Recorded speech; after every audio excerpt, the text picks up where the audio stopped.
안녕하세요. 안녕하세요. 네.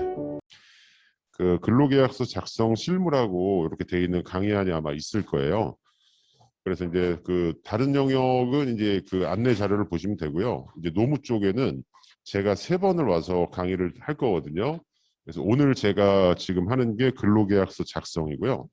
다음에 이제 그 회사 규정 작성도 있고, 그리고 이제 그 급여 테이블 만드는 것도 있고, 또 관심 많으신 이제 고용지원금 해가지고 4번에 걸쳐서 할 거예요. 3번은 제가 하고 한 번은 이제 다른 노무사분께서 하실 거거든요. 그래서 그 행사에 이제 그 게시로서 이제 제가 왔어요. 그래서 일단은 그 보시는 강의안 있죠. 강의안 그 제목 그 표지 말고 그 다음 페이지 넘기시면 강의 개괄이라고 있어요. 근로계약서 개요해서 어떻게 생긴지를 제가 살펴드릴 거고요. 그다음 두 번째에서는 이제 항목별로 각 조문별로 제가 하나하나씩 해서 2시간 정도 진행을 할 건데, 그래서 사업주 신분에서 근로계약서 작성은 정말 정말 중요하시거든요. 네. 아주 많이 중요하세요. 왜냐하면 그 근로계약서를 일단 작성을 하지 않으시잖아요. 작성을 하지 않은 상태에서 근로자가 만약에 이제 뭐 처음부터 부정적인 말씀을 드려서 좀 그렇지만, 그 만약에 이제 그 노동청에다가 신고하시잖아요. 그러면은 일단은 벌금이에요. 벌금. 자, 벌금이라는 거는 그러니까 근로기준법 규정을 그대로 말씀드리면은 그 500만 원 이하의 벌금 이렇게 돼 있어요. 그럼 일단 기분이 좀 나쁘잖아요. 왜냐하면 과태료가 아니에요. 과태료가 나가는 영역도 있지만 벌금이 나가거든요, 실제로요. 그래서 굉장히 많아요. 이게 원래 이 근로계약서를 교부하지 않았다, 작성하지 않았다 가지고 그 벌금이 들어온 게 실질적으로는 몇 년 안 돼요. 근데 그 SNS 있죠. 지금 뭐 하시는 뭐 줌도 그렇지만 그 이런 것들이 이제 워낙 발달하다 보니까 이제 근로자분들끼리 아세요. 특히 뭐 아르바이트 하시는 분들이 너무너무 잘 아시거든요. 잘 알기 때문에 퇴사를 하신 다음에 그 사업주분하고 뭔가 이제 그 미묘한 사정이 있었다. 예, 그럴 때 그 경제적 실익을 따지지 않고요. 그 이른바 이제 사업주한테 조금 뭔가 그 영향을 주고 싶으면은 그 노동청에 신고한단 말이에요. 제가 신고를 했을 때 실제로 노동청에서 출석 통지서를 보내고 오라 그래요. 오라 그래가지고 뭐를 제일 먼저 확인하냐면 근로계약서 자체를 썼냐 안 썼냐 이거 먼저 확인을 하거든요. 근데 뭐 처음부터 안 썼다 그러면은 그 답이 없어요. 그래서 근로계약서는 그 무조건 쓰셔야 돼요. 그리고 저희가 이제 그 회원분들이 이제 소상공인이라는 타이틀로 엮여 있기 때문에 그 기업체 규모는 천차만별일 거라고 생각을 해요. 그러니까 이제 뭐 혼자 하시는 분도 계실 거고 직원 한 명인 분도 계실 거고 직원 뭐 10분, 뭐 20분 이렇게 다양하게 계실 거라고 생각을 하거든요. 근데 지금 제가 이제 그 강의 드릴 거는 대부분은 일단 5인 이상을 가정하고 말씀드릴 건데, 그럼 우리 회사는 5인 미만이니까 그 이른바 이제 뭐그 안전빵일까라는 영역이 있을 수도 있고 없을 수도 있어요. 그 부분은 제가 그때그때 말씀을 드릴게요. 그리고 인원수를 만약에 이제 저희가 기계적으로 조정을 할 수 있다면 이론적으로 가장 좋은 거는요. 그 5인 미만을 유지하시는 게 제일 좋긴 해요, 사실은. 그 노동법적으로요. 뭐 세무적으로는 상관없는데 법무적이나 노동법적으로는 그래요. 근데 사업이 되게 잘 되시는데 사람을 안 뽑을 수는 없잖아요. 그 반대의 경우도 있고요. 그래서 그 언젠가는 다 맞닥뜨릴 일이시니까 제가 하나하나 다 설명을 드릴게요. 그럼 그 다음 페이지 이렇게 넘겨보시면요. 넘겨보시면은 이제 1편 근로계약서 개요 이렇게 돼 있고요. 그 다음 페이지 넘기시면 그 위에 제목 기준으로 말씀드리면요. 그 아라비아 숫자 1번 근로계약서 작성 예시에서 일단 정규직 근로자 이렇게 써놨어요. 그래서 정규직과 비정규직에 대한 개념은 뒤에서 자세하게 말씀드릴 건데, 일단 제가 여기 강의 안에 이렇게 띄워드린 요 강의 그 근로계약서는요. 이른바 고용노동부에서 배포하는 표준 근로계약서는 아니에요. 예, 그건 아니고 그 제가 이제 공인노무사로서 이제 유료로 돈을 받고 업체에 제공해드리는 양식을 일단 그대로 갖고 와봤거든요. 참고로 여기에 지금 띄워져 있는 요 근로계약서는요. 마트예요, 마트. 그러니까 여기 앞에 있는 롯데마트처럼 큰 대기업에서 하는 마트 말고요. 그 말 그대로 이제 그 소상공인 쪽에서 하는 동네에 있는 이제 비교적 그러니까 이제 슈퍼마켓 이런 건 아니고요. 그 마트 아시잖아요. 옛날 SSM처럼 그렇게 해서 그 마트 사례거든요. 보시면은 그 하나하나씩 일단 볼게요. 첫 시간이니까. 그 근로계약서라고 돼 있고 첫 줄에 그 주식회사 빵빵빵 대표 해서 그 대표 이름은 기재하시지 않으셔도 돼요. 본인 이름 들어가는 거 싫어하시는 분들도 계시거든요. 대표라고 기재하시면 되고요. 이제 근로자 누구누구라고 이제 적어 주셔야 되고요. 그 지금 근로계약서 그 첫 번째 줄, 그거 말씀드리고 있거든요. 그래서 가끔 근로계약서를 쓰셨다고 하는데 원본 한번 보여주세요 그랬는데 아무도 없어요. 이름이 없으면 이게 그 사람 건지 아닌지 모르잖아요. 그래서 밑줄 처리가 돼 있다라는 거는요. 계약서를 받으실 때 반드시 직접 그 사인으로 받으셔야 돼요. 근로자분한테. 이 워드 치지 마시고요. 그 나중에 좀 문제가 될 경우가 있어요. 직접 사인으로 좀 받아주시고요. 자, 그리고 1조라고 돼 있는 거는 뭐 크게 신경 안 쓰셔도 되고요. 그냥 선언적인 목적이고요. 이제 2조라고 돼 있는 게 굉장히 중요하거든요. 특히 소상공인 영역 쪽에서는 아주 중요합니다. 이거는요. 사실 오늘 강의 들으시고 그 2조 하나만 건져가셔도 그래도 하나 건져가시는 거거든요.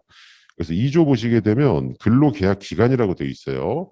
자, 대부분 그 업체를 이제 운영하시면서 그 언젠가는 그 근로계약 종료 혹은 근로관계 종료, 그냥 더 쉬운 말로 말씀드리면 그 해고라는 거에 직면하실 때가 있을 거예요. 자, 해고가 잘못 정리가 되게 되면요. 어떤 일이 벌어지냐면 그 이제 노동자 들어가면은 기관이 여러 개가 있어요. 그 여기 지금 인천 중구를 관할하는 그 고용노동청은 저기 그 어디죠? 그 도하역 쪽에 있어요. 그쪽에 있는데 거기 말고요. 그 도하역 바로 거기에 이제 노동청 종합청사가 있거든요. 거기에 이제 그 노동위원회라는 데가 있어요. 그래서 아마 경험하셨던 분들도 계셨을 수도 있는데 그 노동위원회가 우리나라에서 해고 사건에 정당하냐 부당하냐를 이 판정하는 기관이에요. 자, 그쪽에 만약에 아무런 잘못이 없었음에도 일단 신고가 들어가잖아요. 그러면은 거기에서 이제 조사관이라는 분이 일단 오라 그래요. 와서 서면을 내라 그래요. 서면. 그러니까 소송 절차하고 거의 똑같이 진행되거든요. 서면을 내고 신문회의라는 것도 하고 판정을 해가지고 부당해고가 맞다라고 하게 되면 그 판정 받을 때까지 소요 기간이 두세 달 걸리거든요. 그럼 그 두세 달 동안에 임금을 소급해서 주셔야 돼요. 그 월급 200이라고 가정하면 400 그냥 날리는 거예요, 사실은요. 400 그냥 날리시는 거고, 그럼 나 안 주겠다, 열받아서 안 주겠다 그러면요. 그 이행 강제금이라는 과태료가 나와요. 그 과태료가 최대 2천만 원까지 부과될 수 있거든요. 그러면은 실제로 지금 아마 마음속으로 그게 뭐 나하고 무슨 상관이냐 이렇게 하실 거예요. 그래서 제가 괜히 겁드리는 게 아니고요. 저는 직업이 노무사잖아요. 직업이 노무사다 보니까 그냥 맨날 상담받는 게 그거예요. 그래서 가끔 이제 그렇게 해서 사업주하고 이렇게 동행해서 노동부 출석하고 나오면 그 대표님께서 저한테 뭐라 그러시냐면 맨날 이러고 사냐고 그래요, 저보고. 그러니까 이제 맨날 안 좋은 거 이렇게 보니까요. 근데 저는 이제 뭐 오래 했으니까 이제 별로 느낌이 없거든요. 물론 저도 스트레스 받을 때는 있긴 하지만. 그래서 그때 이제 한번 크게 뒤지면은 되게 이제 그때는 아 이거 좀 노무 관리 좀 해야겠구나 이런 생각이 드시는데 그게 대단한 게 아니에요. 여기 지금 2주에서 설명드리고자 하는 그 근로계약 기간이 있으면 그 있다고 이거를 적어 주셔야 되는데 그거를 안 적으세요. 그래서 되게 좀 그 가슴 아플 때가 있거든요. 그래서 거기 보시게 되면은 2조 옆에 당구장 표시해 놓고 해당 란에 체크 이렇게 돼 있잖아요. 자, 이 해당 란에 체크란이 있는데 그 박스가 두 개 있죠, 밑에. 그 첫 번째 거 보시면 의뢰 근로계약 기간은 2000XX년 몇 월부터 언제까지로 한다 이렇게 돼 있잖아요. 그래서 이거를 명확하게 명시를 해주셔야 되는데 여기에 체크하는 기간의 제한은 사실상 없다고 보시면 돼요. 자, 없는 이유는요. 일단은 뭐 한 달만 쓰셔도 되고 두 달 쓰셔도 되고 세 달 쓰셔도 돼요. 그냥 마음대로 쓰셔도 되는데 그 원래 이제는 2년을 넘지는 못합니다. 이거 2년. 근데 이제 저희 소상공인 노동시장에서는 그 어떤 핵심 분들 빼고는 크게 2년을 넘는 근속은 많지 않거든요. 그래서 2년의 범위 안에서 적당히 이제 걸어 주셔야 돼요. 그래서 걸지 않은 상태면은 그 두 번째 박스에 있는 의뢰 근로계약 기간에 정함이 없다. 이걸로 해석이 돼요. 자, 그래서 근로계약 기간에 정함이 없는 사람을 세 글자로 뭐라 그러냐면 정규직이라고 얘기하거든요. 정규직. 정규직을 채용을 하시게 되면요. 그 해고를 사용자가 마음대로 못 해요. 근로자의 이제 힘이 세지는 거거든요. 그래서 예를 들어서 위에 박스에만 체크만 하셔도 3달 만약에 쓰셨어요. 3달. 그리고 3달이 끝났잖아요. 그러면 이 계약서가 어떤 효력을 가지냐면 근로관계는 자동 종료되는 거예요. 자동 종료의 의미는요. 절대로 해고가 아니에요. 이거 뭐 해고라고 이렇게 언론에서 보도되는 경우가 있는데 그 해고 아닙니다. 이거는 그냥 빠이빠이 하는 거예요. 서로 끝났으니까 약속이. 그렇게 되게 되면 뒤에서 말씀드리겠지만 이분은 실업급여도 받으실 수 있어요. 실업급여도 받으실 수 있고 사용자한테는 아무런 불이익이 없고 혹시 고용지원금을 받고 계신 사업장이라면 이 계약기간 만료로 나가는 거는 고용지원금에도 아무런 영향이 없어요. 근데 밑에 그냥 아무 생각 없이 기간의 정함이 없다 체크하셨다가 좀 나가주면 안 되니라고 해서 그 권고사직이나 해고 처리하시게 되면은 그동안에 받으셨던 고용지원금은 다 전액 환수예요. 전액 환수면서 앞으로도 못 받으세요.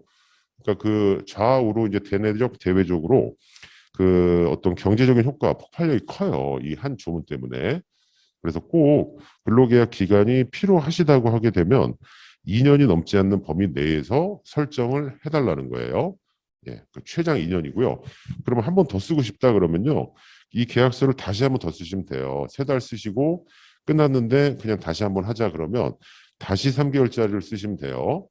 다만 주의하실 건 뭐냐면 3달을 썼어요. 근데 이제 문의가 와요. 한 달 썼는데 좀 아니래요. 그러면 뭐 자를 수 있냐 이렇게 되는데 그건 안 됩니다. 네, 그건 안 되기 때문에 적당한 기간을 경험과 촉을 이용해서 잘 써주셔야 되는 거예요. 네, 그렇지 않으면은 나중에 이제 좀 낭패를 보실 수가 있거든요. 예, 그래서 이제 뭐 뒤에서 이제 다음 주, 다다음 주에 뭐 세무도 있고 뭐 법무도 있고 하겠지만 이 세무라고 하는 거는 이제 절세 얘기도 있고요. 그리고 어떤 납세자의 의무 이런 것들 해서 뭐 그러니까 노멀하고 그 좋은 얘기가 나갈 수 있어요. 근데 이 노동 쪽은 지금 사업주 신분에서 들으시는 거잖아요. 그러다 보니까 좀 방어적인 측면을 제가 말씀드릴 수밖에 없어요. 주제 자체가. 저희가 여기 지금 제가 뭐 근로자분들이나 노동조합분들 그 대상으로 강의하는 게 아니기 때문에요. 그래서 좀 그 뉘앙스가 그렇더라도 그거는 좀 양해를 해주세요. 그래서 2조 이제 별표 딱 치시고 요거 무조건 해야겠구나 꼭 체크하시고요. 그다음 이제 3조 보시게 되면 담당 업무하고 근로 시간이 나와 있거든요. 그 담당 업무는 그 뭐 당연히 적지 말라고 해도 적으셔야죠. 어떤 일을 하는지. 근데 이게 그 왜 중요하냐면 그 요즘에 그 어떤 특정한 사람이 그 여러 가지 사정으로 뭐 휴직을 한다거나 잠깐 이 그 대체 채용을 하는 경우가 있어요. 이른바 땜빵 근무.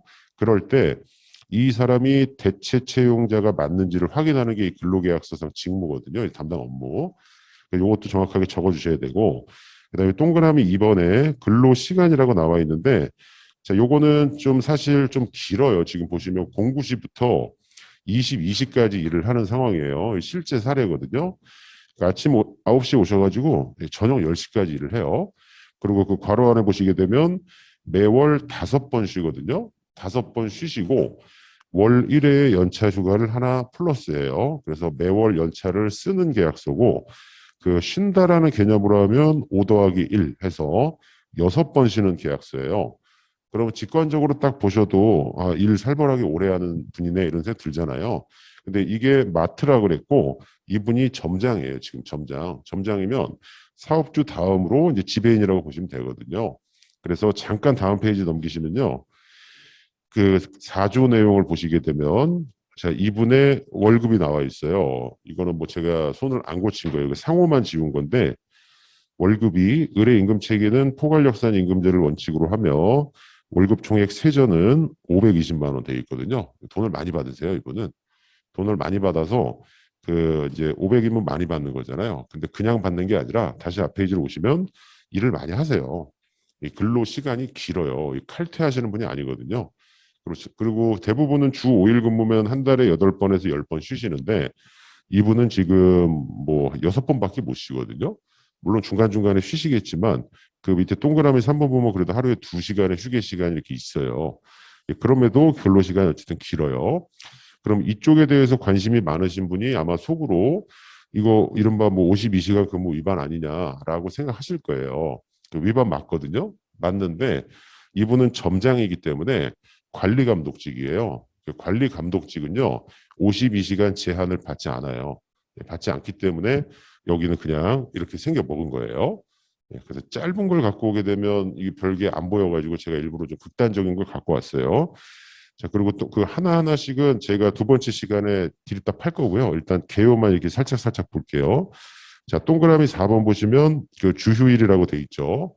자, 아마 아실 거예요. 그 아르바이트 노동시장에서 항상 문제가 되는 게 주휴수당이에요. 주휴수당. 자, 이 주휴수당은요. 그 1인 이상 사업장이면 피해갈 수가 없어요. 5인 미만이라고 그래서 따로 배제되는 게 아니거든요. 주휴수당은. 그래서 최저임금과 관련 맞물려 가지고 그 주휴수당을 잘 책정을 하셔야 되는데 이게 누구한테 해당이 되고 안 되는지는 제가 그 하나씩 볼 때 그때 자세하게 말씀드리고 어쨌든 기재가 돼야 된다는 거예요. 그래서 보시면 일하는 시간과 쉬는 시간이 3조에 기재돼 있고 어떤 일을 하는지도 3조에 기재돼 있잖아요. 그래서 요 어떤 일을 하고 몇 시간 쉰다. 그럼 가장 근로자가 민감하게 생각하는 거는 다시 다음 페이지로 가시면 돈 문제죠. 돈 문제. 돈 문제이기 때문에 내 월급이, 내 연봉이, 내 주급이, 내 시급이 얼마냐 이거거든요. 자, 요거 임금과 관련해서 아까 520만 원짜리라고 말씀드렸어요. 다음 페이지 한번 넘겨보시게 되면요. 다음 페이지. 네. 거기를 넘기시게 되면 그 별게 다 나오죠. 근로일수, 총근로시간수, 연장근로시간수, 뭐 야간, 휴일 이렇게 나와 있고 더 이제 사업주로서는 조금 이제 괴로우실 수 있는 게 계산 방법까지 쓰라고 나와 있어요. 거기 밑에 뭐 25시간 곱하기 뭐 통상시급, 이 통상시급이라는 용어도 아마 처음 보셨을 텐데 통상시급 곱하기 1.5, 뭐 야간은 어쩌고 저쩌고 이렇게 나와 있죠. 이거를 이렇게 진짜 적어가지고요. 실제로 근로자한테 교부해 주셔야 되거든요. 언제부터냐면 11월 19일부터요. 근데 이거를 만약에 하지 않으셨어요. 하지 않으시게 되면 그 밑에 저기 위반 행위라고 돼 있는 표 하나 있죠. 예, 거기 보시게 되면은 과태료 금액이 나와 있습니다. 과태료. 예, 과태료가 최대 100만 원이에요. 최대 100만 원. 이거 자체를 교부를 하지 않았다. 그러면 100만 원. 물론 1차 30, 2차 50, 3차 100이에요.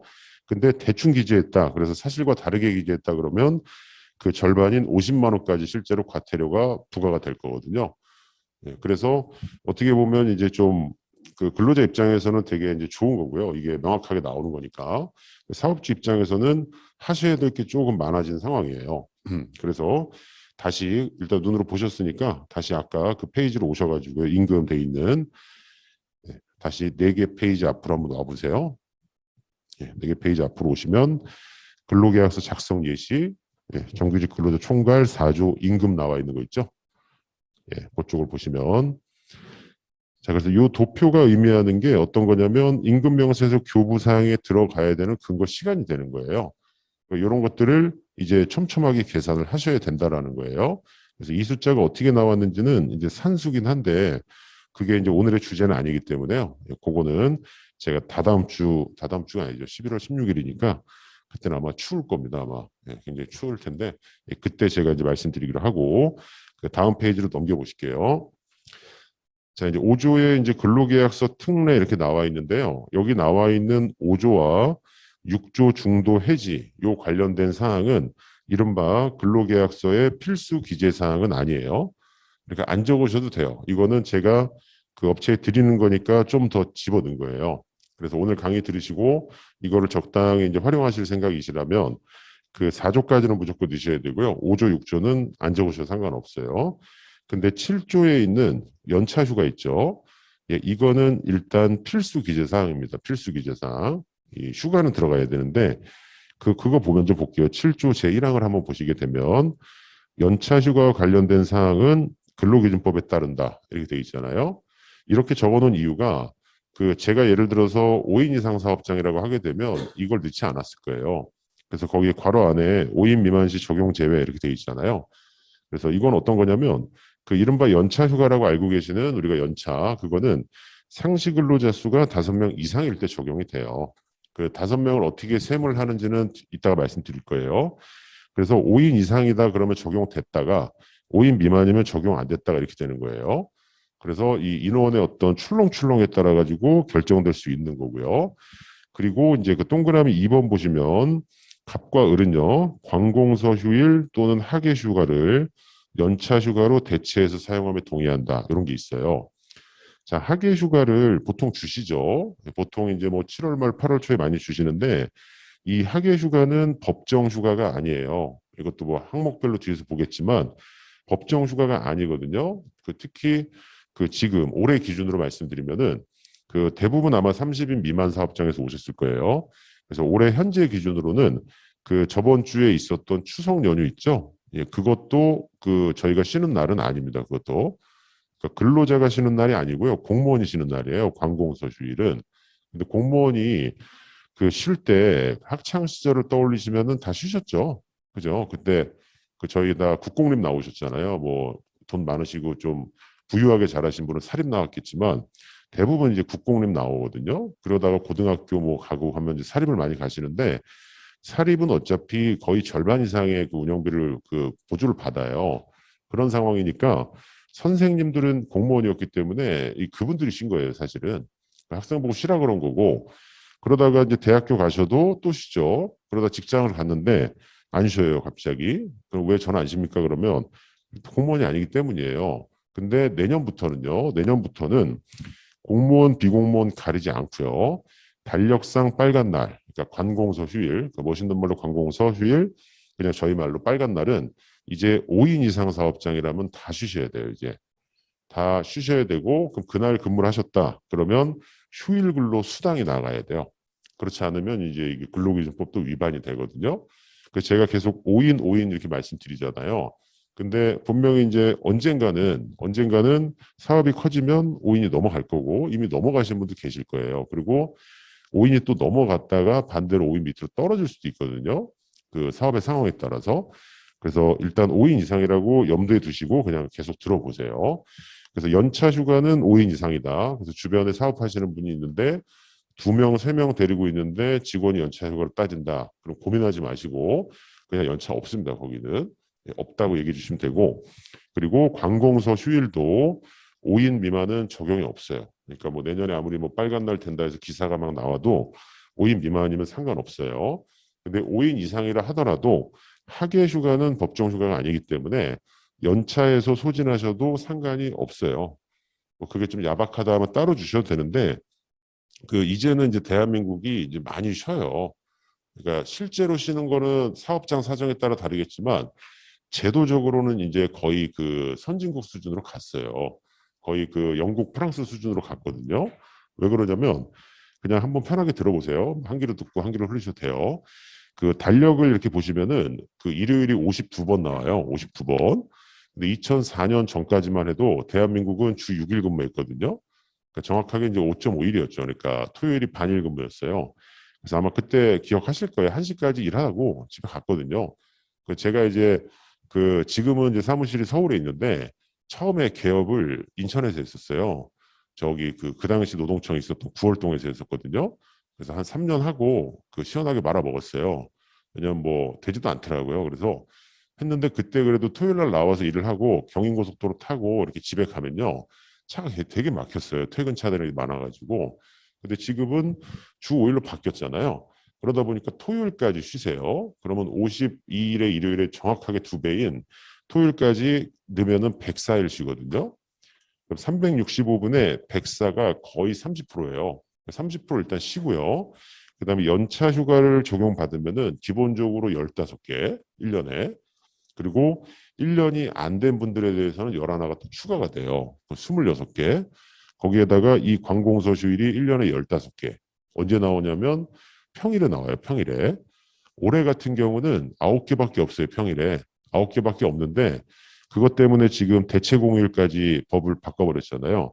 그래서 지금 다음 주에 있을 그 개천절 그날 그게 월요일로 자리 바꿔가지고 쉬는 날이 됐고요. 한글날도 월요일로 자리 바꿔가지고 11일도 쉬어요.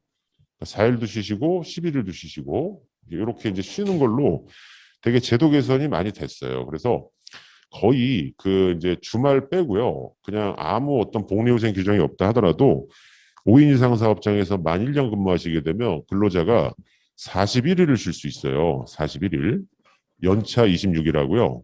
그다음 관공서 휴일 15일. 그러면은 제가 지금 말씀드린 41일이 평일에 쉬시는 거거든요. 평일에. 평일에 쉬시면은 거의 뭐 평일은 5일밖에 안 되잖아요. 그러니까 58에 40이니까 8주 쉬는 거예요. 8주. 8주면요. 두 달입니다. 두 달. 두 달이면 12분의 두 달을 쉬시는 거기 때문에 제도적으로 만약에 이게 뭐 사회 전반적으로 안착이 됐다. 주 5일처럼 한 뭐 예를 들어서 한 5년, 10년 지나면 안착될 거 아니에요. 그러면 그 유럽 사람들처럼 아마 뭐 한 달 휴가 갈 수도 있는 제도적 기반은 돼 있어요. 근데 그게 이제 순차적으로 내려와야죠. 이게 누구는 쉬고 누구는 안 쉬게 되면 좀 사회에서 좀 그 위화감도 조성이 되니까. 하지만 제도는 돼 있는데 이게 그 본인의 포지션이 어디냐에 따라서 사실은 좋으실 수도 있고 싫으실 수도 있어요. 지금 사업하시는 분 입장에서는 썩 반가운 소식은 아니죠. 근데 뭐 주위에 뭐 예를 들어서 뭐 가족분들이나 뭐 지인분들이 월급 받는 사람이다. 그럼 그분들은 뭐 아주 좋은 일이고요. 그래서 거기에 맞춰서 임금 수준도 아마 조정이 될 거라고 저는 생각을 해요. 그러니까 많이 쉬는데 대가로 그 돈을 더 주기에는 굉장히 장사가 잘 된다면 상관이 없는데 그렇지 않으면은 아마 이제 동결 쪽으로 가거나 뭔가 이제 약간 조정이 있거나 이제 그렇게 될 거라고 저는 생각을 하거든요. 자, 그래서 7조는 필수 기재 사항이고요. 그리고 6조, 5조하고 6조는 뒤에서 특례해서 제가 묶어서 말씀드릴게요. 자, 그리고 그다음 페이지 가시게 되면 그 8조 내용이 있어요. 8조. 예, 요것도 이제 좀 뭐 별도 체크를 하나 해놓으시고요. 요거 되게 중요한 건데 뭐냐면 자, 근로계약서를 작성을 했잖아요. 작성을 했는데 이거를 작성을 하고 한 분은 사업주가 갖고 계시고 한 분은 근로자가 갖고 가야 되거든요. 그래서 분명히 줬단 말이에요. 그 교부를 했는데 그 안 받았다고 얘기하는 경우가 있어요. 그러니까 뭐 증정식을 지금 저 촬영하는 것처럼 뭐 동영상으로 찍을 수도 없잖아요. 뭐 셀카본 가지고. 그래서 분명히 줬대요. 근데 그거는 둘만 아는 진실 게임인데 그냥 느낌이 있거든요. 저도 상담하다 보면. 그래서 아, 이 A가 사기치는구나, B가 사기치는구나. 근데 뭐 예를 들어서 사업주는 진짜 준 것 같아요. 근데 근로자는 받지 않았대요. 근데 이 입증 책임은 사업주한테 있거든요. 줬다라는 거. 입증을 못하게 되면은 이것도 벌금 30만 원 나온단 말이에요. 그러면 30만 원은 30만 원이고 기분이 되게 나쁜 거예요. 그것도 본인께서 데리고 있던 직원한테 이렇게 통수 맞으시게 되면 더 기분 나쁘거든요. 그래서 그 요즘에는 이렇게 근로자 교부 확인이라고 해가지고요. 자필로 여기다 쓰고 서명하라고 이제 해요. 그리고 이거를 두 부 작성해서 한 분은 사업주가 갖고 계시는 거거든요. 그리고 또 요거 이렇게 하다 보면 또 따로 이렇게 사업장에 컴퓨터 없거나 하면 이것도 이렇게 잃어버리는 경우도 있어요, 또. 그래서 요즘에 휴대폰 좋으니까 하시고 사진이라도 좀 찍어 놓으시라는 거예요. 사진 찍어 놓고 보관하고 제일 좋은 건 이걸 철해 놓는 게 좋은데 뭐 없어질 수도 있으니까요. 노무사인 저도 저희 직원하고 계약한 거 잃어버릴 때 있거든요. 어디다 넣어놨는데 어디 있겠죠, 책상에. 서랍을 아무리 찾아도 없을 때가 있어요. 그래서 저는 해놓고 무조건 스캔을 해놓거든요. 스캔해놓고 이제 그 컴퓨터에 집어 넣어놔요. 그래서 요거는 꼭 하셔야 돼요. 나중에 이제 저희가 안전망으로 쓰셔야 되는 거고. 자, 그리고 이제 구조 1항에 보시게 되면요. 가끔 이제 뭐 숙박업 하시거나 이렇게 하실 때 좀 넣어달라고 하는 사업주들이 계세요. 이건 뭐냐면 사직하려고 하기 최소 1월 전에 갑한테 통지해야 되고 그리고 인수인계 해야 된다. 이거 위반할 때 손해배상 청구할 수 있다. 여기 있거든요. 자, 요거는 가능한 계약이에요. 참고로 손해배상이 실제로 손해가 발생하게 되면요. 근로자한테 얼마든지 청구하실 수는 있어요. 물론 승소 가능성은 법원에서 판단하겠지만요. 근데 손해배상의 금액을 약정할 수는 없어요. 그러니까 예를 들어서 연예인 같은 경우는 근로자가 아니기 때문에 손해배상 금액 약정이 가능하시거든요. 그러니까 전속 계약을 체결하면서 그 뭐 결혼하지 마라 옛날에 그다음 연애하지 마라 그리고 뭐 사생활 잘 관리해라 대중들한테 지탄을 받으면은 그 위약으로 청구하겠다 그래놓고 계약 금액의 3배 이렇게 걸어요. 그러면 5억 받으면 15억 진짜 뱉어내야 되는 거거든요. 근데 야, 내가 계약 1년밖에 안 남았는데 내가 왜 줘? 이러면 이제 가끔 예전에 스포츠 신문 막 일면을 장식했잖아요. 누구누구 뭐 전속계약금 위반으로 피소해서 뭐 15억 원대 이렇게 나온 게 그거거든요. 근데 근로자한테는 그 손해배상 청구할 수는 있는데 금액을 미리 딱 정하지는 못해요. 약정은 안 되니까 그것만 피하시고요. 그리고 그 나중에 혹시 정규직으로 만약에 근로자를 뽑았어요. 뽑았는데 그 정규직을 하지 않으면 채용이 안 되는 또 노동시장이 있어요. 그래서 정규직으로 뽑았는데 이 사람이 좀 약간 좀 두고 보고 싶어요. 그러면 특약사항 구조 3항에 을은 최초 X개월을 시용 근로계약이라고 써놨거든요. 요거 가끔 드리면 그 오타천내라고 해서 시용을 사용으로 바꾸시는 경우가 있어요. 근데 이게 그 시험할 때 시자에 쓰다 할 때 용자예요. 그래서 시험에서 써본다라는 뜻이거든요. 그래서 시용이라는 용어가 이제 법적인 용어고 뒤에서 수습과의 차이를 제가 말씀드리겠지만 그래서 최초 뭐 1개월, 2개월, 3개월의 임시 기간을 설정하실 수는 있어요. 그리고 나서 이 사람을 그 맨 마지막 줄 보시게 되면 인사평가를 통해서 본 채용 여부를 결정한다 해서 채용을 살짝 유보하면서 그 약간 완충지대로 걸 수 있거든요. 자, 요거는 저도 이제 경험적으로 그 근로자 일도하고 사업주의를 하면서 이 조항이 있을 때 사업주 승소율과 없을 때 사업주 승소율이 현격한 차이를 보이거든요. 이게 있는 게 좋아요. 왜냐하면 이 사람을 2개월만 하고 왜 채용을 안 했습니까? 이 사람은 해고라고 주장하는데 했을 때 저희는 시용 기간이 있습니다. 그러면 인사평가 하셨어요? 그러면 뭐 그거야 이제 만들면 되는 거니까요. 했습니다라고 할 때 결과적으로 갖고 오라고 하는 거는 근로계약서거든요.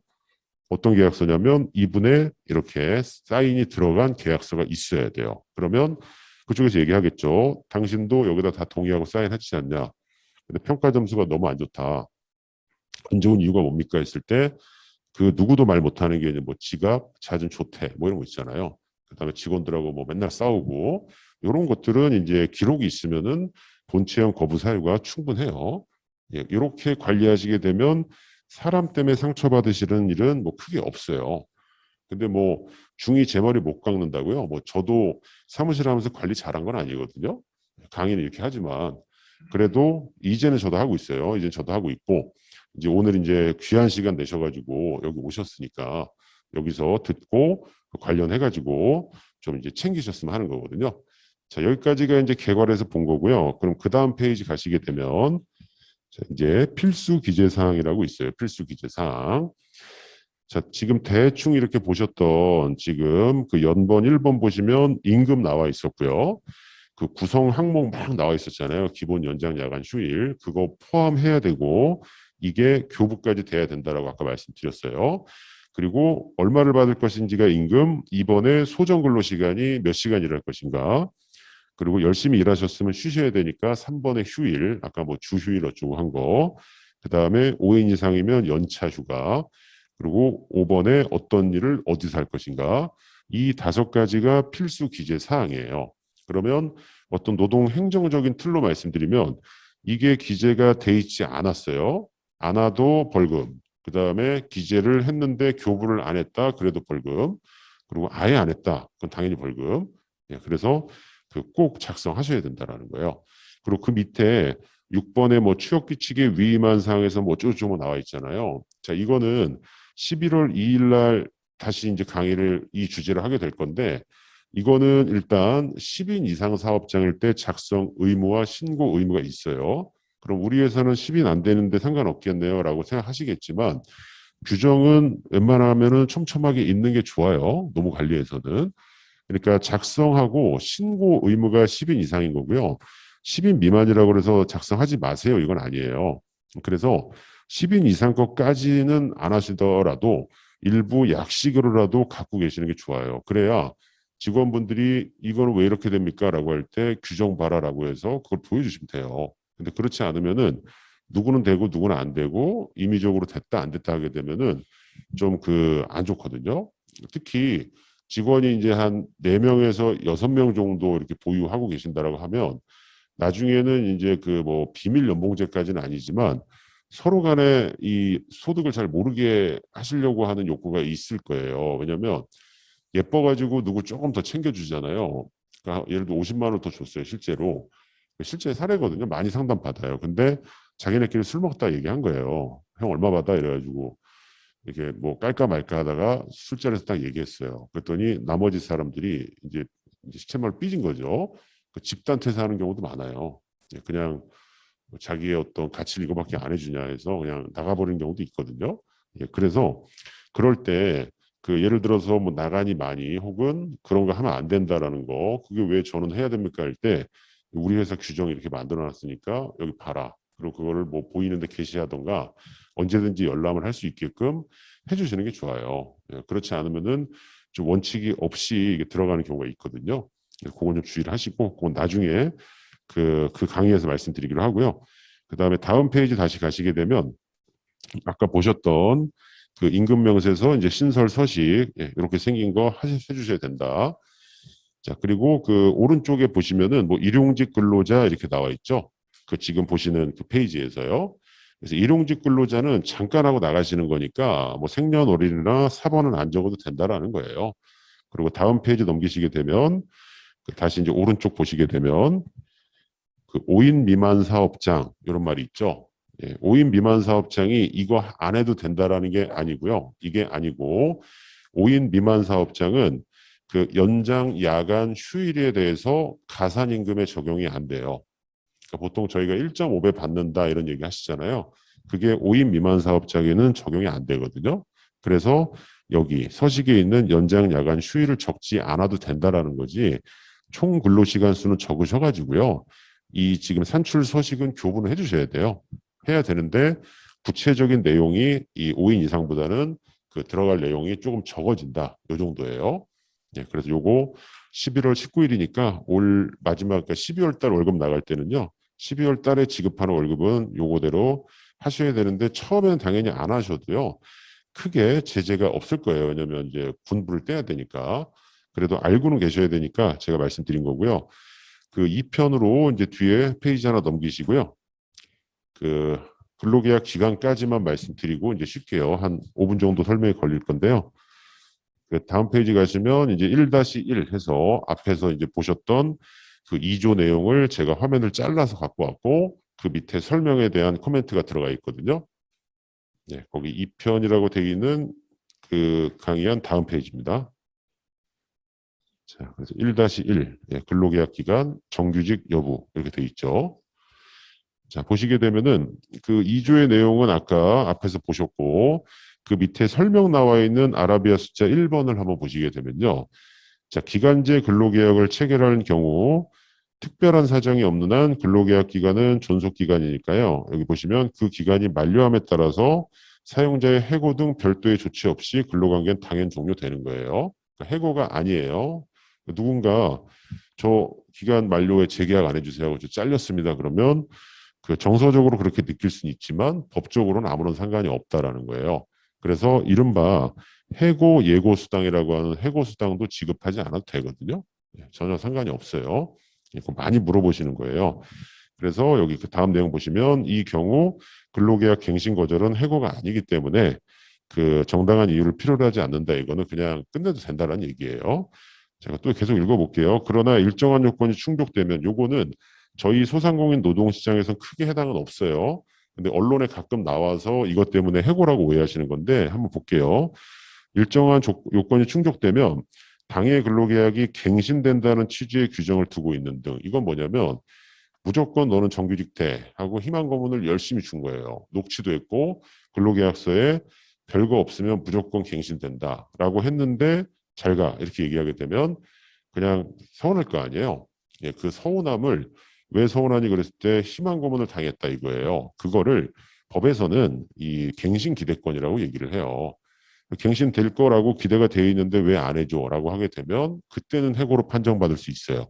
근데 그 제가 지금 예시로 들어드린 그냥 계약 기간 있고 그냥 끝나면 끝 이렇게 아주 썰렁하게 돼 있으면 이런 갱신 기대권은 전혀 발생하지 않거든요. 예, 그렇게 보시고 다음 페이지 넘기시게 되면요. 그 실업급여 가지고도 직원분들이 굉장히 많이 물어보실 거예요. 또 그냥 실업급여를 해달라고 하는 경우도 있고요. 자기가 나가면서 여러 가지 사례가 있는데 그 경우에 대해서 이 근로계약서의 직접 내용은 아니지만 제가 이제 오늘 왔으니까요. 그거를 내용을 우측 하단에 정리를 해놨거든요. 자, 일단 실업급여라고 하는 거는요. 원래는 사업주가 먼저 나가라고 해서 나의 의지와 상관없이 회사에서 나와야 될 때 받는 거예요. 본인이 자진 퇴사하는 거는 실업급여가 원래 안 돼요. 근데 예전에는 지금은 뭐 그렇게 대놓고는 안 하지만 예전에는 뭐 많이 이제 고쳐가지고 실업급여 뭐 타먹네 마네 뭐 이런 얘기 했잖아요. 근데 지금은 실업급여를 받게 되면요, 그 거짓으로 받게 되면은 일단은 그 직접적인 뭐 걸려가지고 벌금 나오는 거 둘째치고 고용지원금이 즉시 환수가 돼요. 실업급여를 받으면 그거는 나라님 입장에서 생각을 해보시면요. 자, 실업급여 고용보험 기금이 있는데 A라는 저희 기업한테 사업주한테도 고용지원금 주고 근로자한테도 실업급여 주고 그러면 시쳇말로 국가 입장에서 남는 게 하나도 없거든요.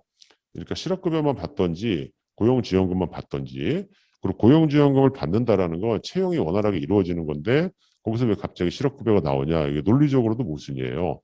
그래서 그 이거를 뭐 피해간다라고 하긴 그렇지만 예외적인 사유를 많이 물어보세요. 그래서 예를 들어서 사업주한테 잘렸어요. 그건 당연히 요청을 할 수 있는데 애매한 것들이 있거든요. 거기 그 밑에 그 박스 보시게 되면요. 까만색으로 동그라미 1, 2, 3, 4, 5, 6, 7, 8, 90 이렇게 나와 있잖아요. 자, 이거는 보통은 대부분은 개인 사유예요. 개인 사유가 상당수 있는데 그럼에도 불구하고 실업급여를 예외적으로 인정해주는 사례예요. 제일 많이 물어보시는 게 어떤 거냐면요. 6번에 한번 보시면 좀 그 보시면 동그라미 6번에서 이게 좀 애매하죠. 그래서 이런 경우는 실업급여가 돼요. 그럼 예를 들어서 여기 뭐 영종도에서 그 저희가 영종도에도 있고 예를 들어 저기 춘천에도 사업장이 있는데 갑자기 춘천으로 가서 근무해라. 근데 집이 영종도예요. 예, 그러면은 못 갈 거 아니에요. 예, 그럴 때 그만두는 거 혹은 둘이 이제 그 배우자가 있는데 배우자가 뭐 부산으로 발령을 받은 거예요.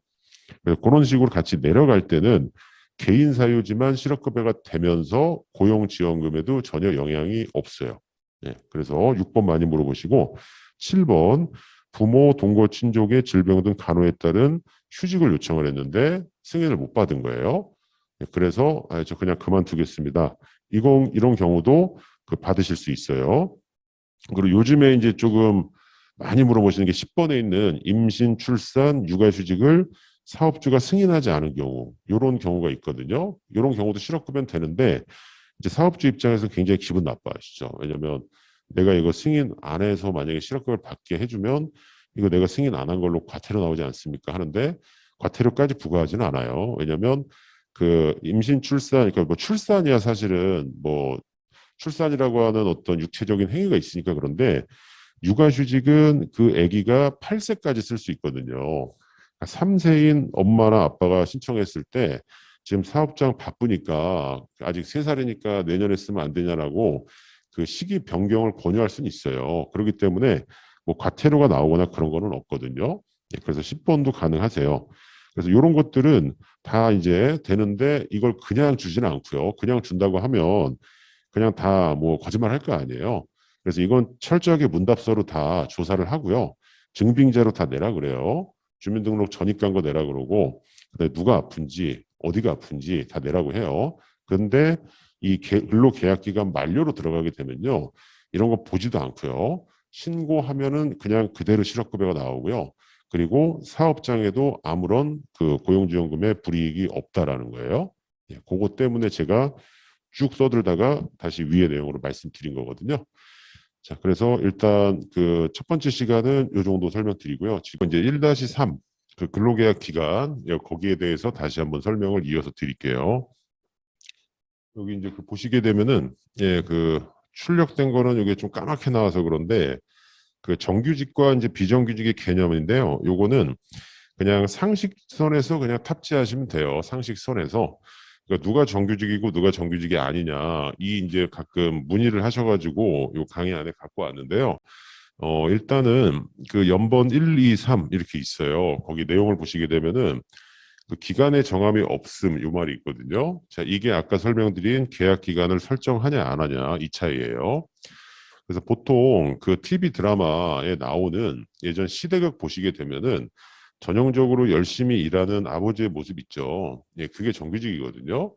그 연번 1번 보시면은 기간의 정함이 없다. 자, 이거를 그 정년까지 근무하는 사람을 노동법에서는 기간의 정함이 없다라고 얘기를 해요. 그래서 그거를 없을 무자 써가지고요. 그 무기라고도 하거든요. 기간의 정함이 없다 해서 이제 기간 기자에다가 없을 무자에서 이제 무기 계약직 이렇게 부르기도 하는데 그 기간에 정함이 없고 정년까지 근무하시고요.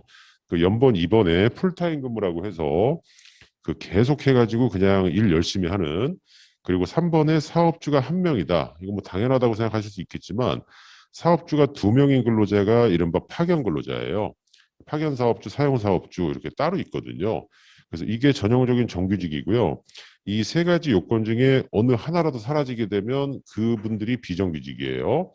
그래서 계약 기간 정함이 있는 분들을 법상 기간제라고 부르고 있고요. 보통 저희 현실 용어로는 그 밑에 괄호에 계약직이라고 되어 있잖아요. 계약직이라고 부르고, 그리고 풀타임 근무를 하지 않는 분들을 저희를 파트타임이라고 하는데 법상 용어는 짧을 단자 써가지고 단시간 근로자라고 부르고 있어요. 그리고 사업주가 두 명인 사람을 파견 근로자라고 부르고 있고요. 근데 아마도 사업을 하시다 보면요. 그 우측 하단에 보시게 되면 프리랜서 소사장 이렇게 돼 있는 게 있죠. 자, 실질은 근로자임에도 불구하고요. 실질은 근로자임에도 세무 처리를 위해서 3.3%를 떼는 프리랜서 형태를 신고하는 경우들이 가끔 있어요. 근데 그거는 세무적으로 그렇게 처리하시는 거고요. 그러니까 인건비 신고를 그렇게 하시는 거고, 이 노동법은 내부의 문제이기 때문에 실질적으로는 정규직에 해당이 된다 그러면 이분들도 노동청에 신고가 가능하고요. 노동청에 신고하게 되면 4대 보험 가입 안 하고 세금 뗀 거는 둘이 알아서 하시고, 그 우리는 근로자로 보고 처리하겠습니다. 이렇게 얘기가 나오니까 그 신고의 형태는 크게 문제되지 않아요. 그리고 좌측 하단에 보시면 또 일용직으로 신고하는 경우도 많이 있죠. 근데 일용직으로는 그 신고 잠깐 들어오셨다 나가시는 분들은 일용으로 신고하시는 게 좋긴 해요. 왜냐하면 이제 15만 원까지, 일당 15만 원까지는 과세가 되지 않거든요. 그리고 연말정산에 해당이 없는 이 분리과세 되는 거니까 상관은 없는데, 그 이번 달, 다음 달, 다다음 달 연타로 신고가 들어가게 되면은 건강보험하고 국민연금공단에서 친절하게 전화가 와요. 가입하라고. 그러니까 정말 말 그대로 그 일용일 때만 신고 들어가고 나머지는 그 FM으로 해주시는 게 오히려 고용지원금하고 연결시켜가지고 낼 보험료 내시고 받을 지원금 받으시는 게 더 낫거든요. 네, 그래서 정규직은 그렇게 한번 보시고요. 그럼 그 다음 슬라이드로 넘어가셔서 이제 2-1 보시게 되면 그 밑에 표를 좀 볼게요. 표를 보게 되면요. 그 이제 구분이라고 돼 있고 뭐 휴무일, 휴일 이렇게 가로 방향으로 휴무일, 휴일이라고 돼 있고요. 세로 방향으로 무급, 유급 이렇게 돼 있어요. 이게 오늘 이제 어떤 이 노동법 과정을 처음 들으시게 되면 뭐 이렇게 용어가 많냐 이렇게 생각하실 텐데 그 그냥 어차피 이것도 한글이니까요. 제가 이제 풀어서 설명을 드릴게요. 보면 그 우측 하단에 있는 여기 유급휴일이라는 용어를 한번 찾아보세요. 유급휴일. 이게 이제 대표적인 유급휴일이 알고 계시는 주휴일이거든요. 주휴일. 보시게 되면 유급의 의미는요. 일을 하지 않아도 돈을 주는 거예요. 예, 그게 유급이거든요. 그러니까 사업주 입장에서는 그냥 비용이 나가는 거고 근로자 입장에서는 되게 좋은 거예요. 그리고 휴일이라고 하는 거는 아시다시피 빨간 날을 의미하는 거예요. 빨간 날. 그래서 대표적인 유급 휴일이 주휴일이에요. 그리고 공식 명칭이 근로기준법에 유급 주휴일이라고 나와 있어요. 그리고 연차 휴가도 연차 유급 휴가라고 나와 있고요. 예, 근데 그 출근을 하지 않으면 돈을 주기 싫잖아요. 그 돈을 안 줄 수 있는 날이 있어요. 그게 대표적으로 토요일이거든요. 주 5일 근무하에서 토요일 같은 경우는 무급으로 하셔도 상관이 없어요. 예, 무급. 그래서 대부분은 이제 무급으로 지정을 하시는데 그날 출근할 수도 있잖아요. 일이 바빠가지고. 그러면은 그 맨 마지막 그 행을 보시게 되면요. 지금 보시는 표에서 출근할 경우 연장근로, 휴일근로 이렇게 구분이 돼 있잖아요. 급여 명세서 상에 연장근로 수당으로 나가야 되는 날이 있고요. 휴일근로 수당으로 나가야 되는 날이 있거든요. 이거는 토요일을 말씀드리는 거예요. 그래서 우리 회사 토요일이 휴일로 지정을 해놨다. 그러면 휴일근로 수당으로 당연히 나가야 되는 거고요. 이 용어가 좀 이상한데 업무를 쉰다는 뜻에서 휴무일이에요. 그 휴무일로 지정이 돼 있다 그러면 연장근로 수당으로 나가야 돼요. 그래서 그 위에 박스 보시게 되면요. 그 근로계약서 퍼온 거 3조 4항을 보시게 되면 오른쪽 가시게 되면 그 무급 휴무일 땡땡 토요일 이렇게 써 있잖아요. 그러니까 이 사례는 토요일을 무급 휴무일로 지정한 사례예요. 이거의 의미는 끊어 읽으시면 되는데, 자, 이게 무급에서 끊으시면 이거 출근 안 하면 돈 안 주겠다 이 의미고, 휴무일의 의미는 출근하면은 연장 근로수당 줘야겠다 이 의미예요.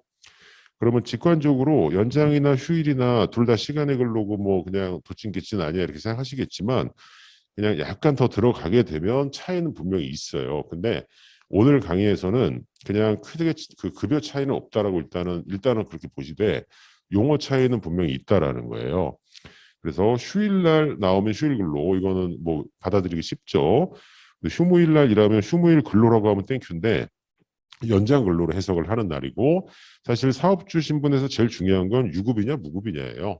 근데 연차 휴가나 주휴일은 법상 유급이니까 피할 수 없지만 토요일은 무급 처리가 가능하다라는 거. 그리고 대부분은 사실 하지 말라고 해도요, 다 이렇게 이익이 되는 쪽으로 이렇게 행동 양태가 바뀌기 때문에 그쪽으로 많이 하고 계세요. 그래도 명확하게 기재하시는 게 좋다라는 거예요.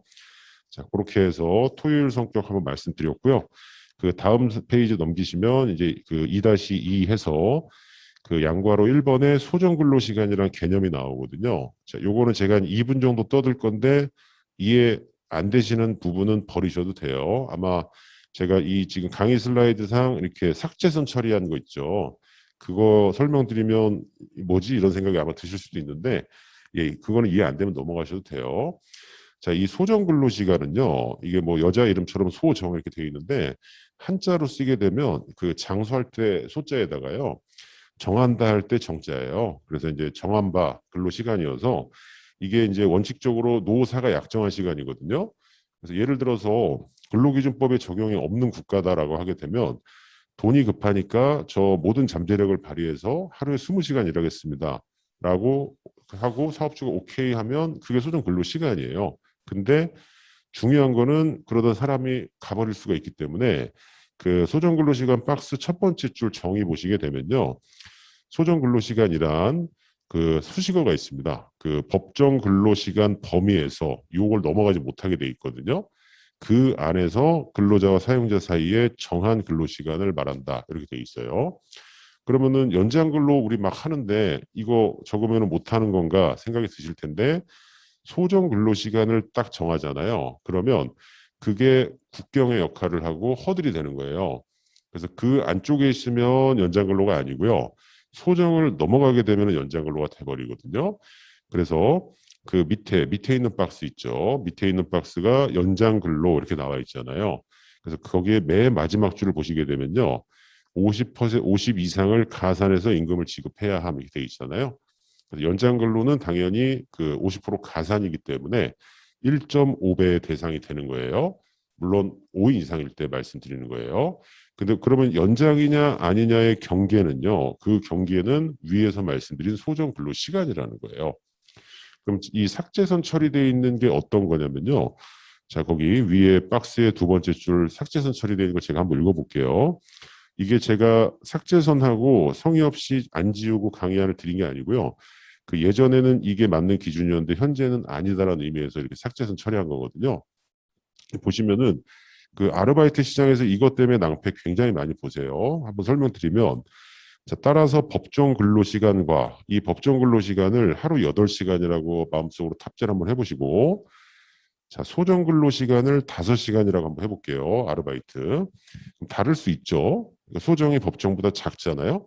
그러면 소정 근로시간을 넘어서 근로한다 하더라도, 그러니까 5시간 하기로 했는데 바빠서 7시간을 한 거예요. 7시간.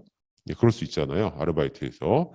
그러면은 법정 근로시간 8시간을 초과하지 않았다면 연장 근로라고 볼 수 없으므로 그에 따른 가산수당 역시 지급할 의무는 존재하지 않는다가 2014년까지의 기준이었어요.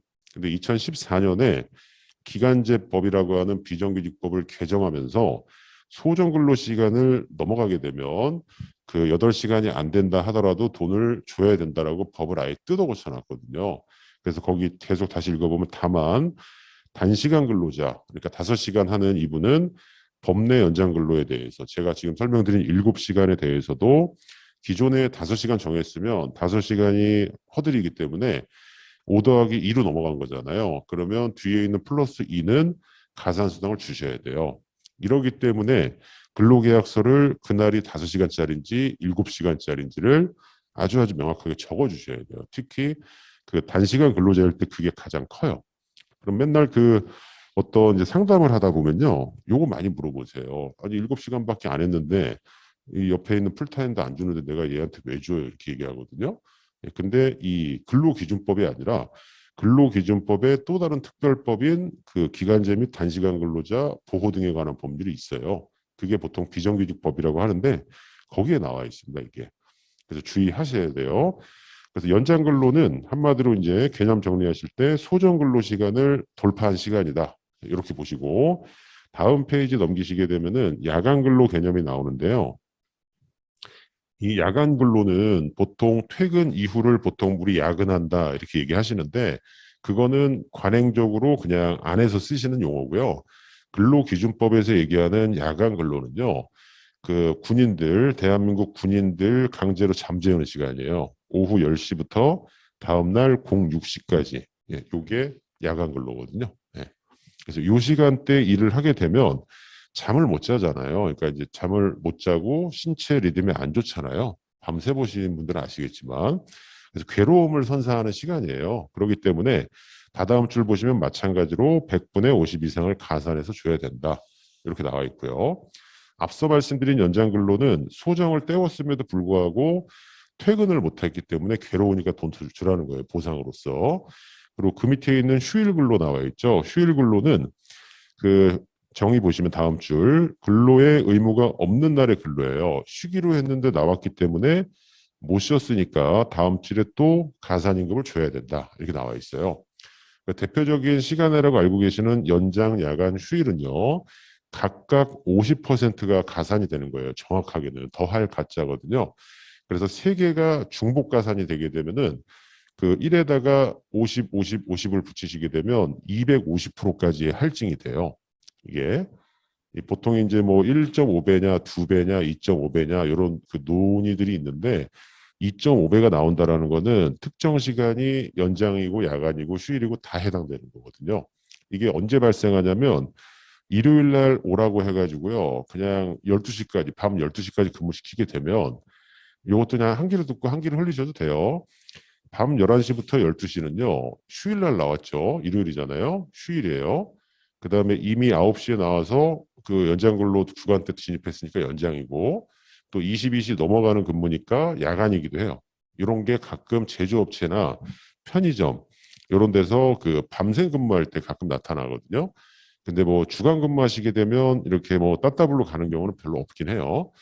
그래서 휴일 근로고 그리고 이 휴일이라고 하는 정확한 의미는요. 입사하는 당시에 당신은 언제 100% 쉽니다라고 사전에 정해진 게 휴일이고요. 오늘 일을 해야 되는 날인데 저 좀 쉬면 안 됩니까? 라고 가는 게 휴가예요. 그러니까 일요일 날 휴가 가는 바보들은 없잖아요. 그죠? 다 평일 날 가죠. 그래서 휴가와 휴일의 차이는 그런 거예요. 그리고 휴게는 뭐냐면 업무 중간에 쉬는 게 휴게거든요. 그래서 보통 점심시간 있죠. 그게 직장인들이 가져가는 휴게 시간이에요. 자, 그래서 용어 정리 한번 보시고 이런 것들을 우리 회사별로 잘 이렇게 구분을 하셔가지고 근로계약서에다가 넣으셔야 된다라는 거예요. 자, 그리고 이제 그 다음 페이지 가시게 되면 상시 근로자 수 산정 방법이 있는데 자, 요거 우리 회사가 우리 기업이 5인 이상이냐 아니냐 이거 많이 궁금해 하시거든요. 그래서 FM으로 한번 설명을 드려볼게요. 자, 이거는 뭐 이미 10인이다 그러면 사실 따질 필요가 없죠. 근데 4명이었다가 3명이었다가 7명 갔다가 뭐 2명 갔다가 이렇게 왔다 갔다 하는 경우가 있단 말이에요. 그럴 때 우리 회사가 맞는지 아닌지 따져보는 그 산식을 알려드릴 건데 그냥 분모와 분자가 위치한 분수예요. 그냥 여기 무슨 뭐 곱하기 하거나 뭐 제곱하거나 뭐 루트 씌우거나 이런 거 하나도 없어요. 자, 어떻게 산정을 하는 거냐면요. 일단은 그 좌측 상단을 보세요. 좌측 상단에 그 보시게 되면 그 가동일수라는 말이 이제 나올 거예요. 예, 가동일수 보시게 되면은 그냥 일단 제가 편하게 말씀드리고 요 수식으로 좀 정리를 드릴게요. 자, 예를 들어 가지고 여기서 지금 인원수를 집계를 하는데 여기에 인원수는요. 앞서 말씀드린 정규직, 그 다음에 비정규직, 단시간, 기간제, 일용직 불문하고 다 때려 박습니다. 여기다가 다 때려 박으시고 유일하게 빠지는 사람은 외부 업체 소속으로 우리 회사에 용역이나 파견으로 온 사람은 빼요. 그거에 대한 구분은 그 사람한테 월급을 뱅킹을 누가 하느냐를 판단하시면 돼요. 우리 회사 계정으로 급여가 나간다. 그러면 여기 있는 인원수에 다 집계되는 거고 그 다른 회사한테 부가세 끊어주고 쿠션 쳐서 나간다. 그러면 우리 회사 근로자 아니에요. 자, 그럼 그 인원수가요. 요일과 상관없이 매일매일 투입이 됐을 거 아니에요. 그러니까 그 한 달 기준으로 봤을 때 이번 지금 9월 달이니까요. 9월 1일부터 9월 말까지 그 월화수목금은 5명, 주말은 빵빵. 그다음에 월화수목금은 뭐 투입된 인원수가 있잖아요. 그 인원수를 싹 합쳐가지고 분자에다가 집어넣는 거예요. 그게 좌측 상단에 그 시그마 뭐 1부터 n까지 인원수 이거거든요. 자, 그래서 그냥 인원수 다 합쳐서 때려 박는다 이거예요. 그리고 이게 분수식이라고 보시게 되면 나누기 가동일수라는 말이 있어요. 자, 이 가동일수는 주중과 주말을 불문해요. 그러니까 주말까지 뛰었다 그러면 9월 달은 최대 30일까지 가동일수가 나올 거고 주말 다 쉬었다 그러면 한 21일 정도가 나올 거예요. 그래서 가동일수로 나누는 거예요, 그냥. 그러면 잘 생각을 해보시면 하루당 인원이 나오는 거죠. 그 하루당 인원이 그 가동일수라고 보고 계신 오른쪽으로 살짝 하면 예, 네, 이퀄식이 있고 이퀄식이 있고 인원 나누기 1 이렇게 돼 있어요. 그래서 하루당 인원이 5보다 크거나 같다 그러면 우리 회사는 상시 근로자 수 5인 이상 사업장 이렇게 판단이 되는 거예요. 그러니까 이게 그 계속 유동적일 수 있어요. 월별로 충분히 유동적일 수 있어요. 그러면 어떤 달은 연장 야간 휴일이 적용되는 것도 있고요. 가산이 5보다 조금 작다 그러면 그게 적용이 안 되는 달도 있어요. 그래서 왔다 갔다 하고 이게 이제 그 소상공인 노동시장에서 제일 많이 나타나거든요. 그래서 그거에 대해서 누군가 물어봤을 때 사업주로서 5인이 그 특정 시점, 그러니까 사진 찍듯이 딱 찍었을 때 오늘 6명이라고 해서 5인 이상 사업장이 아니고요. 이렇게 동영상처럼 흘러가는 개념으로 기간을 잡아가지고 평균으로 들어가는 거예요. 근데 이렇게 들어가다 보면 이제 어떤 맹점이 있냐면요. 예를 들어서 이번 달에요. 뭐 되게 극단적인 가정을 해볼게요. 예를 들어서 29일은 완전히 팔이 날리다가요. 30일 날 갑자기 뭐 영종도에 막 일본, 중국 사람이 쏟아져 들어와가지고 우리 회사가 예를 들어서 1,000명을 투입을 했어요. 뭐 그럴 일은 없겠지만 내내 놀다가 그러면은 1,000명을 30일로 대충 나누면 33명 나오잖아요. 그럼 5인 이상이라는 이 숫자가 나와요. 그러면은 갑자기 이 1,000명이 저희는 5인 이상 사업장이니까 연장 야간 휴일 가산 수당 주세요. 그러면 이게 하나도 안 남는 경우가 발생을 해요. 예, 그렇게 되게 되면 좀 부당하죠. 왜냐하면 29일 동안 아무도 없다가 하루 때문에 그러니까 이제 평균의 함정이죠. 극단값의 영향을 받으면 안 되기 때문에 이런 경우라면 그러니까 정확하게는 이거예요. 30일이라고 하는 전체 기간 중에 과반 이상이 5인 미만이었던 거예요. 지금요. 29일이 빵명이었으니까. 그러면 상태적으로 5인 미만으로 봐요. 그게 사실은 그 옆에 있는 예외라고 돼 있는 그맨 위에 오른쪽 박스 보면 예외라고 돼 있잖아요. 예외. 거기에서 약간 살짝 오른쪽으로 내려오면 이렇게 EX라고 해놓고 제가 이해를 하시라고 좀 극단적인 사를 넣었어요. 가동일수 30일 중 하루만 1,000명, 29일은 빵명 이렇게 돼 있잖아요. 자, 이런 경우라면 이거는 5인 미만 사업장이다 이거예요. 하나의 일례를 말씀드리면 그 카페였어요. 카페였는데 인원의 증폭이 막 있었어요. 주말 알바, 주중 알바.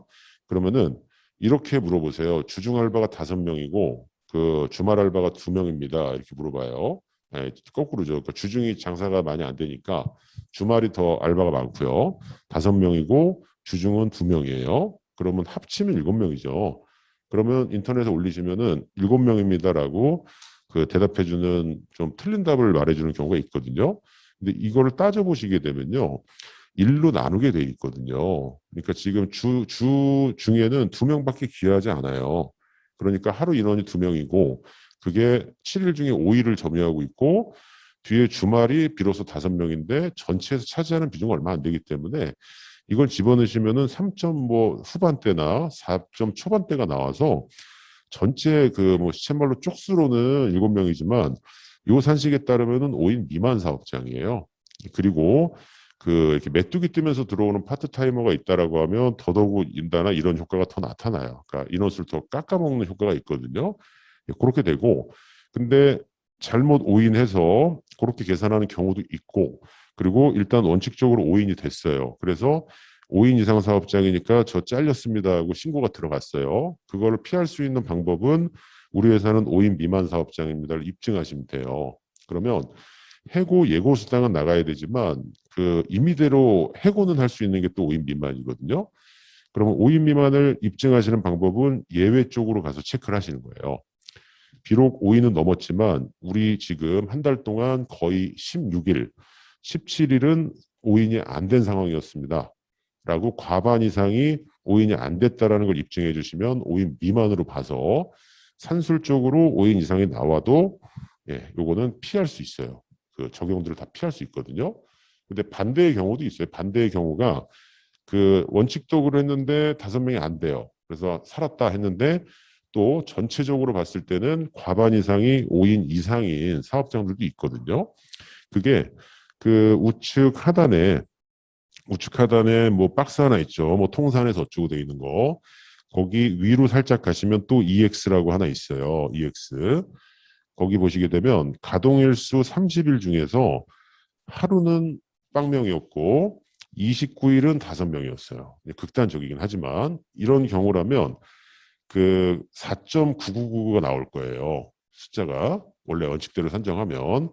근데 29일이나 5명이 있었고 하루만 0명이었거든요. 이러면 상태적으로 5인 이상으로 봐요. 그러니까 원칙과 예외를 다시 한번 판단하셔야 되고 누군가 왜 시간의 수당 안 주세요, 연차 안 주세요 이런 얘기를 만약에 하면 5인 이상일 때 적용이 된다. 근데 이거는 월별로 판단하니까 이번 달은 5인 이상이니까 네 말이 맞지만 그 저저번 달은 아니다. 이렇게 정확하게 이제 얘기를 해주셔야 돼요.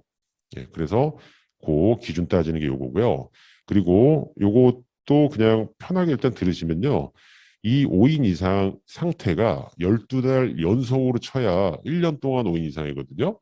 그죠? 그래야 1년, 2년, 3년 할 때 연자가 들어가는 우리가 알고 있는 진짜 연차 휴가가 발생하는 거예요.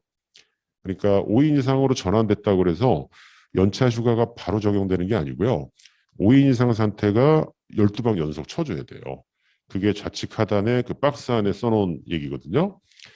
동그라미 1번에 12회 연속으로 5인 이상이 성립이 돼야 연차 휴가 15일이 발생을 하는 거예요. 거기까지만 보세요. 이거는 우측 하단은 일단 보지 마시고요. 이렇게 들어가는 게 5인 이상 5인 미만이에요. 그래서 이게 가장 정확한 개념이니까 그 일평균으로 간다라는 거 꼭 좀 기억을 해주시고요. 자, 그 다음 페이지 가시면 이제 임금의 구성 항목이 있는데 요거는 앞서 이렇게 장시간의 근로다 보면은 수당이 이렇게 연장, 야간, 휴일이 나뉜다라는 거고 이거에 대한 자세한 거는 이제 11월 16일 날 드리기로 했고요. 그 그냥 비고란 쪽에 보시게 되면 가산시간 포함, 가산시간 포함 이런 말이 있어요. 이게 아까 말씀드린 50%를 가산하여야 한다. 그게 반영이 돼 있다라는 의미인데 요거는 나중에 다음 주제 할 때 제가 따로 설명을 드릴게요. 그래서 요거 필수 기재 사항이다. 그 정도만 보시고요. 그다음에 4-1에 이제 연차 휴가에 대해서 써놓은 게 있는데요. 자, 여기 연차 휴가 관련해서 그 저쪽 한 페이지 더 넘겨서 그거 먼저 설명드리고 다시 올게요. 자, 한 페이지 넘기시면 4-2에 법정 휴가 개괄이라고 있어요. 요거는 이제 사업하시면은 꼭 알아두셔야 돼요. 보시면은 그 좌측 상단에 법정 휴가라고 나와 있고요. 왼쪽 라인에 연차 휴가, 출산 전후 휴가, 유사산 휴가, 배우자 출산 휴가, 생리 휴가, 난임 치료 휴가, 태아 검진 휴가, 가족 돌봄 휴가 쭉 나와 있죠. 자, 이게 지금 현재 노동 관계 법령에서 규정하고 있는 휴가 들어간 거 다 때려박은 거거든요. 자, 이 중에서요. 그 연차 휴가 체크 하나 하시고 그다음에 쭉 내려가셔서 생리 휴가 하나 체크하시고 그리고 태아 검진 시간 그 세 개가 5인 이상 사업장에 적용이 되는 거예요. 옆에 이제 화살표에서 설명을 드려놨어요. 그 연차 휴가 옆에 보면 근기법 제60조 괄호 열고 5인 이상 써놨거든요. 생리 휴가도 그렇고. 그래서 이 세 가지가 5인 이상이고요. 나머지는 5인 미만에 다 적용돼요. 가끔 출산 전후 휴가 5인 미만은 우리 없어 이렇게 얘기하신 경우 있는데 다 해당됩니다. 이거는 육아휴직도 마찬가지고 세 가지고요.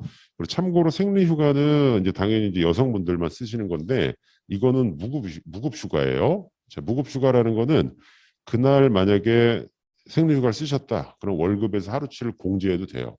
예, 그 가능한 거고. 그리고 태아 검진 원래 시간이에요. 정확하게는. 근데 이게 이제 보통 관행적으로 태아 검진 휴가라고 하는데 이거는 유급이에요. 그러니까 이제 병원 이렇게 좀 갔다 오라고 하는데 이 시간으로 돼 있는 이유는요. 전일제로 부여하지 않아도 된다라는 거예요. 그냥 2시간, 1시간 뭐 병원이 바로 앞이다 그러면 30분 이렇게 갔다 오게 할 수 있는 거거든요. 그래서 그게 5인 이상이고요. 그러면 이제 하나씩 보면 출산 전후 휴가는 다 해당이 되는데 이거는 그냥 편하게 들으시면 60 더하기 30이에요. 최소 90일이고 앞에 60일은 유급 처리를 해주셔야 되고 뒤에 30일은 무급이고요. 그다음에 쌍둥이를 임신했다, 출산했다 그러면 90일이 아니라 120일이에요. 그리고 75일이 유급이고 45일이 무급이고요. 그리고 유사산 휴가는 뭐 있으면 안 되는 일인데 임신 주수에 따라서 이제 비례적으로 부여를 하고요. 그다음에 배우자 출산 휴가 하나 말씀드리면은 이 배우자 출산 휴가는 당연히 남자가 쓰는 거고요. 요거는 혹시 요청하시는 분이 있으면요. 열을 부여하셔야 돼요. 열흘인데 휴가기 때문에 평일에 부여하세요. 그러니까 주말 포함하면 2주 갈 수 있는 거예요. 대신에 이거를 사업주가 부여를 해주시고 월급을 주시잖아요. 그걸 가지고 고용센터에 찾아가시면은 혹은 인터넷으로 접수하시면 그 열흘 중에 절반인 5일 있죠. 5일. 5일에 여기에는 안 나와 있는데요. 한 38만 원 정도를 리턴을 해줘요. 그냥 다시 돈을 돌려주거든요. 그 지원금이 있어요. 그리고 그 열을 쓸 수 있고 그 90일 이내에 쓰는 거고 분할 사용도 가능합니다. 이거는. 그리고 생리휴가는 뭐 말씀드렸고 난임치료휴가는 이 남녀고용평등법에서 나와 있는데 요즘에 이제 좀 그 결혼 늦게 하시는 경우가 많다 보니까 요 난임치료휴가를 요청하게 되면 연간 3일까지 부여를 해주시는데 그 1 더하기 2예요. 앞에 1일은 유급이고 뒤에 2일은 무급으로 부여하셔도 돼요. 자, 그리고 가족 돌봄 원래 휴직으로 출발한 게 좌측 하단에 있는데 이거는 그 최대 90일까지 쓸 수 있거든요. 근데 이게 처음에 그 시행을 했을 때는요.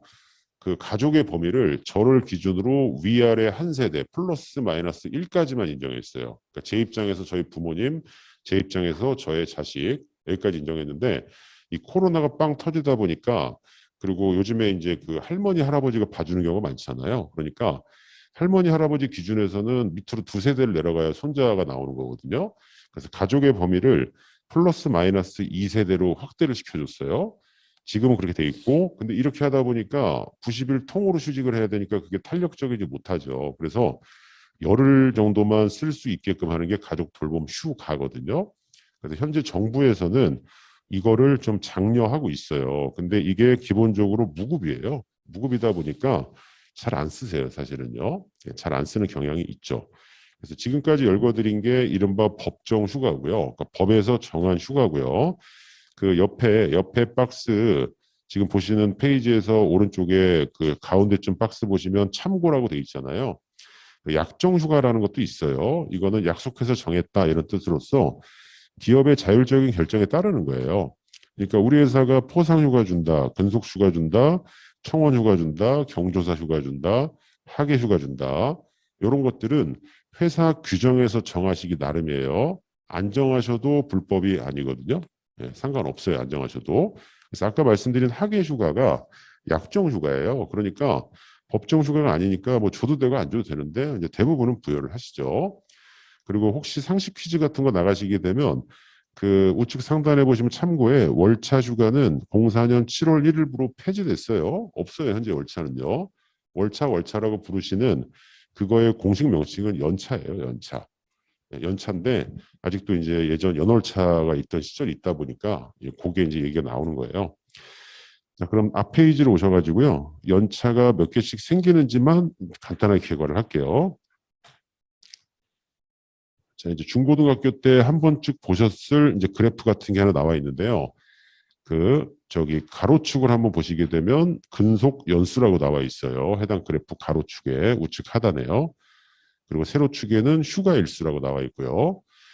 자, 그래서 휴가일수라고 되어 있는 세로축에서 15일짜리를 한번 눈으로 찾아보시고요. 11일, 12일, 15일 있죠. 15일하고 그 가로축에서 1년이라고 되어 있는 부분을 이렇게 연결하시면은 거기가 시작 지점이에요. 한마디로 1년을 근무하게 되면 15일이 발생을 하는 거고요. 그 다음에 2년을 근무하면 15일이 발생하는 거고요.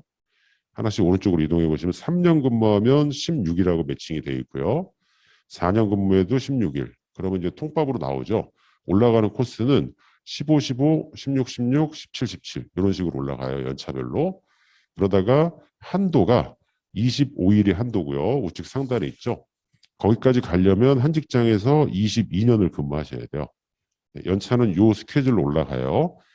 자, 그런데 이 지금 그 저희 이제 노동시장에서 또 제일 많이 물어보시는 게 그 저기 원점 쪽에 보시게 되면 11일이라고 되어 있는 거 있죠. 자, 요 놈이 이제 문제거든요. 요 놈. 요걸 보통 이제 월차 부르시는 그거예요. 자, 요거는 그 원래 연차라고 하는 게 그 1년, 2년, 3년 할 때 해년자예요.